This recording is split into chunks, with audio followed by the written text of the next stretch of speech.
Hello there. You know, I really love the early part of the day. First thing in the morning when the sun's coming up and the birds are singing and the roosters are crowing, it's a great time of day. And if I had a bad day yesterday, it gives me an opportunity to be thankful and to change my perspective. And you know, changing our perspectives is something that we find within the pages of God's Word. In Acts chapter 7, we see a guy by the name of Saul who was there when Stephen was stoned. And then by the time we get to the first verse of chapter 8, he was consenting to Stephen's death. Why? Because he wanted the Jewish tradition to be the right way. And then we get over to chapter 9, and he wanted it to be so right that he was wreaking havoc on the church. He had the paperwork that proved that he had the right to persecute those Christians.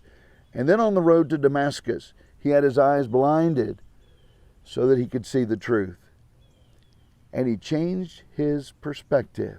He was listening to the words of Jesus that were brought to him by this one called Ananias, who taught him the gospel, and Saul obeyed the gospel. He changed his perspective because he was willing to listen to what God has to say. Think about your perspective today. Are you truly willing to listen to all that God has to say? If not, today is a day to change your perspective. You see, God's perspective is the only way of truth. And Jesus said, you can know the truth, and the truth will set you free, John 8:32. Being set free by a godly perspective, now that, my friend, is a thought for your Thursday.